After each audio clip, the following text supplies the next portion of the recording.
You think you've heard every HOA horror story, until this one. Imagine stepping outside your home on a quiet afternoon, only to find your service dog yelping in pain, covered in a strange chemical smell. At first, you're frozen, trying to process what's happening. And then you see her, the notorious HOA Karen of the neighborhood, clutching a spray bottle like a weapon, glaring at you as if you were the one trespassing on her property. What happens next spirals into one of the most shocking confrontations we've ever covered, involving angry neighbors, emergency responders, and a federal crime you won't believe. It all started on what should have been a peaceful Sunday afternoon. The owner, a veteran named Mark, was walking his service dog, Bailey, a gentle golden retriever trained to help him manage his PTSD. The air was calm, kids were riding bikes, and everything seemed normal. But as Mark passed Karen's property, things escalated instantly. Without warning, Karen stormed out from behind her hedge, holding a spray bottle filled with strong-smelling chemicals. She shouted something about violating HOA landscaping rules and claimed Bailey was ruining her lawn. Mark tried to stay calm, explaining that Bailey was a registered service dog and had every right to walk there. But Karen wouldn't listen.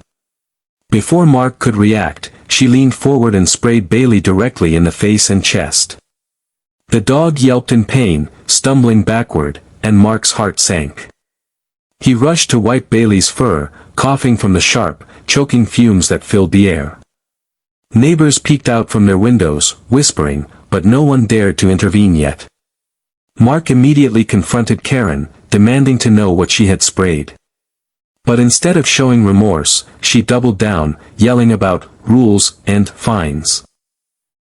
She claimed that, according to HOA policies, pets weren't allowed near her front yard and that she had the right to protect her property. Mark, shaking with anger, warned her that she might have just committed animal cruelty. Karen laughed it off, insisting that the HOA will back her up. What she didn't know was that this wasn't just an HOA matter anymore. The chemicals had left Bailey trembling, his breathing shallow, and Mark feared for his dog's life. As more neighbors gathered, tension skyrocketed. Some sided with Mark, furious at Karen's actions, while a few whispered that she always had dirt on the HOA board and might escape consequences. But then someone made a crucial decision. A neighbor called 911. And that's when everything began to spiral completely out of Karen's control. Within minutes, the distant wail of sirens cut through the tense silence of the neighborhood. 2 police cruisers pulled up, their flashing lights reflecting off the perfectly trimmed lawns and HOA-mandated white fences. Mark knelt next to Bailey, gently stroking his service dog's fur while trying to keep him calm, but Bailey's labored breathing made every passing second feel like an eternity. When the officers stepped out, neighbors crowded closer, whispering frantically about what had just happened. One of the officers approached Mark first, asking what was going on. Mark, his voice trembling with anger, explained everything, how Karen had sprayed Bailey with a chemical substance and how his service dog was now struggling to breathe. As he spoke, the officer noticed the strong, bitter smell lingering in the air and immediately called for animal control and paramedics. Karen, meanwhile, stood on her porch with her arms crossed, glaring defiantly at everyone around her. "I was just protecting my property," she shouted, her voice sharp and unrelenting. "HOA rules are clear. Pets aren't allowed near my yard." He knew that. But the officers weren't convinced. One of them asked her directly what she had sprayed, and Karen hesitated for a moment before finally holding up the bottle. The label read, "Industrial strength pesticide, not for animal use." The crowd gasped. Mark's face went pale. This wasn't just about HOA rules anymore, this was animal cruelty, plain and simple. The officer's demeanor shifted instantly from calm questioning to stern authority. One of them warned Karen that her actions could constitute a federal offense if she knowingly harmed a registered service animal. Karen's expression faltered for the first time. You could see her confidence cracking as she stammered, I didn't know it was illegal." But before she could finish, the paramedics arrived and rushed to check on Bailey. They carefully flushed his fur and eyes with water, trying to neutralize the chemicals, while Mark stood nearby, barely holding himself together. Meanwhile, more neighbors began speaking up. One woman stepped forward, claiming she'd seen Karen harass other dog owners before. Another man shouted that Karen had threatened to poison pets months earlier, but the HOA covered it up. The officers exchanged glances, realizing there might be more to this story than a single incident. Karen tried to retreat inside her house, but an officer stopped her, instructing her to stay put until they completed their investigation. What Karen thought would be a simple HOA dispute had now spiraled into a full-blown criminal case, and the worst was still to come. As the investigation deepened, the atmosphere turned icy. One officer pulled Karen aside while another stayed with Mark, gathering witness statements from the growing crowd of neighbors. The tension was thick, you could almost feel the collective anger simmering beneath the surface. "Ma'am," the lead officer began sternly, "we need to be very clear here. You sprayed a chemical on a registered service animal. That's not just against HOA rules. That can be classified as intentional harm to a service dog, a federal offense." Karen's defiance instantly faded. Her confident smirk disappeared, replaced by nervous glances between the officers and the angry neighbors glaring at her. I didn't know," she stammered, her voice trembling now. "I thought pets weren't allowed near my yard." The HOA said. The officer cut her off. "That doesn't matter.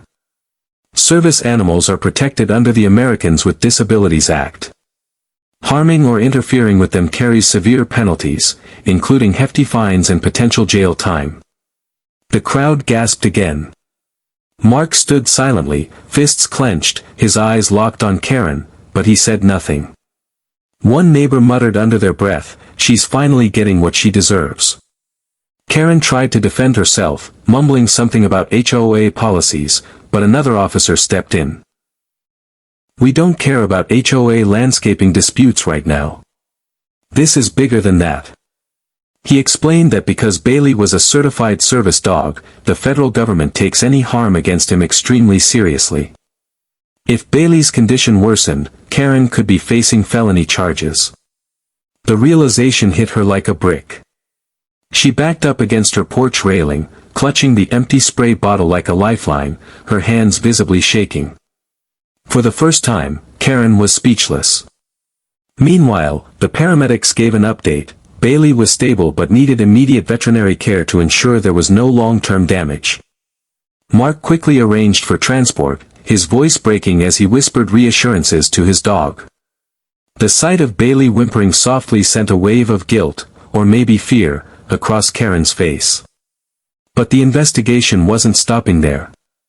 Another neighbor came forward, claiming she had video footage of the entire incident from her doorbell camera.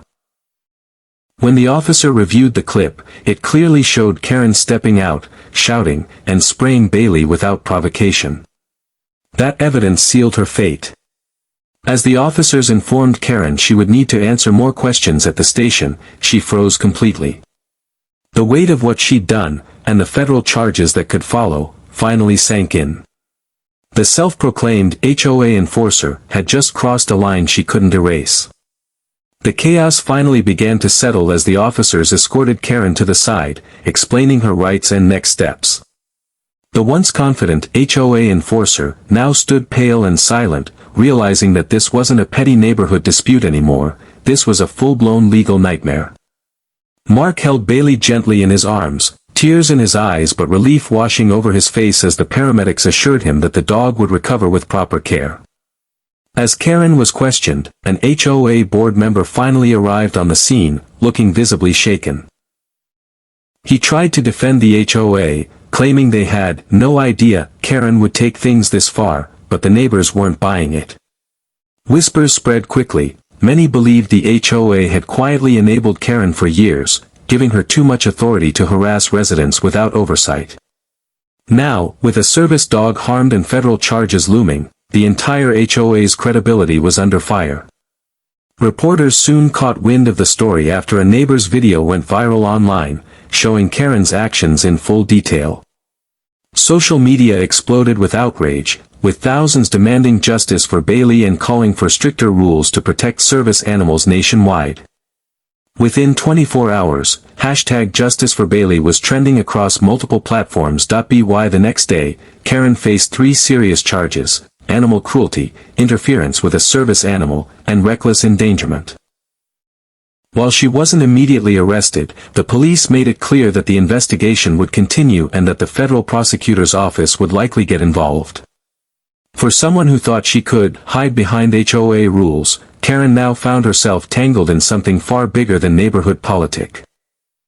As for Mark, he vowed to file a civil lawsuit against Karen and the HOA for negligence and emotional distress. Several neighbors offered to testify on his behalf, providing evidence of Karen's past threats and aggressive behavior. The HOA, under mounting public pressure, promised a full internal review and even hinted that Karen could be permanently banned from holding any influence over community rules. By the time the sun set on the cul-de-sac that day, the once quiet neighborhood felt permanently changed. Bailey was safe, but trust had been shattered, and residents were questioning how much power their HOA truly had, and whether it could ever be trusted again. But here's the real takeaway: HOA disputes don't always stay small. One wrong decision, one heated moment, can spiral into legal chaos, sometimes even into federal territory. If you've ever faced an HOA nightmare or dealt with a Karen in your neighborhood, share your story in the comments below. And don't forget to subscribe to HOA Case Files for more shocking true stories just like this one, because you won't believe what we've uncovered next.